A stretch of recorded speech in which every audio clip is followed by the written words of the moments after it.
பிரியமான சகோதர சகோதரிகளே, என் அன்பின் காலை வணக்கங்கள். இன்று நாம் ஆண்டவர் நம்மோடு இருக்கிறார் என்பதை எப்படி தெரிந்து கொள்வது என்று பார்ப்போம். ஆண்டவர் நம்மோடு இருப்பதை முதலில் நாம் விசுவாசிக்க வேண்டும்.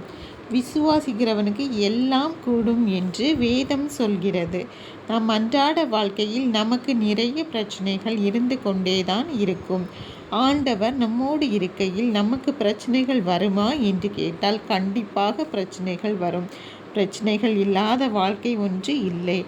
ஆனால் அந்த பிரச்சனைகள் மத்தியிலும் ஆண்டவர் அழகாய் நம்மை வழிநடத்துவார். அந்த பிரச்சனையை தாங்கிடவும் அதனை தப்பிக்கொள்ளவும் வழி செய்வார். ஒரு சமாதானம், நிம்மதி, மகிழ்ச்சி நம் வாழ்க்கையில் இருக்கும். இதனை உம்மை உறுதியாக பற்றி கொண்ட மனதுடையவன் உம்மையே நம்பியிருக்கிறபடியால் நீர் அவனை பூரண சமாதானத்துடன் காத்து கொள்வீர் என்று ஏசாயா 26:3 கூறுகிறது. இதிலிருந்து கர்த்தரை நம்பியிருக்கிறவர்களுக்கு சமாதானம் தந்து காத்து கொள்வார் என்று அறியலாம். ஆண்டவர் உங்களில் வந்து வாசம் செய்வதை எவ்வாறு உணரலாம்? அவர் உங்களிடம் பேசுவதை நீங்கள் கேட்க முடியும். அவரது வழிகாட்டுதலையும் உணர முடியும். ஆண்டவர் நம்மோடு பேசுவதை எவ்வாறு அறிய முடியும்? வேதத்தின் வார்த்தைகள் மூலம் பேசுவார். சில நேரங்களில் நமக்கு ஏதாவது ஒரு வேத வார்த்தை கொடுத்து அந்த வார்த்தைகள் மூலமாக நம்மோடு பேசுவார்.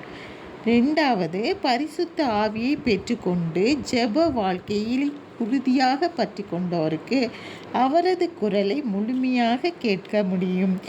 சாமுவேல் 3:8-9 வசனத்தின்படி கர்த்தர் 3வது முறையாக சாமுவேலை அழைத்தார். அப்பொழுது சாமுவேல் ஏலியிடம் சென்று விளக்கம் கேட்டான். ஏலி சாமுவேலிடம் மீண்டும் அழைக்கும்போது, கர்த்தாவே பேசும், அடியேன் கேட்கிறேன் என்று சொன்னார். இந்த வசனத்தின்படி சாமுவேல் என்ற தீர்க்கதரிசி சிறுவனாக இருந்தபோது கர்த்தர் அவரை சாமுவேலே சாமுவேலே என்று கூப்பிட்டார்.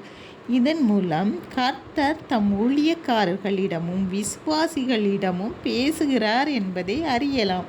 அவர் வழிகாட்டுதல் தனித்துவம் மிகுந்தது. ஏதாவது பிரச்சனைகள் நீங்கள் இருக்கும்போது அந்த பிரச்சனைக்கான தீர்வை நமக்கு சொல்லி தருவார். ஆபத்து காலம் வரும் முன்பே அதனை குறித்து நமக்கு சொல்லுவார். அதனை சரி செய்ய என்ன செய்ய வேண்டும் என்பதையும் நமக்கு கற்று தருவார்.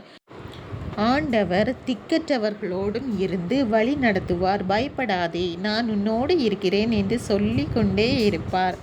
சாலையில் போகும்போதும் ஒரு கல் கூட உன்னை தட்டி விடாதபடி மகனே, மகளே, பார்த்து செல் என்று நம்மை வழி நடத்துவார். சில நேரங்களில் ஆண்டவர் கனவிலும் பேசுவார். இதனை எண்ணாகமம் 12:6 வசனத்தின் மூலம் அறியலாம். தரிசனங்களோடும் பேசுவேன், கனவுகளோடும் பேசுவேன் என்று வேதம் சொல்கிறது. கடவுள் கனவின் மூலம் தன் மக்களிடம் பேசுவார் என்பதை இதன் மூலமாக அறிந்து கொள்ளலாம். சில நேரங்களில் ஜெபம் செய்யும்போது நமது ஆவியின் கண்கள் திறக்கப்பட்டு இயேசு நம்மோடு இருப்பதை நம்மால் தரிசிக்க முடியும். எனவே இந்த அறிகுறிகள் உங்களிடம் இருந்தால் ஆண்டவர் உங்களோடு இருக்கிறார் என்பதை அறிந்து கொள்ளுங்கள். ஆமேன். ஹல்லேலூயா.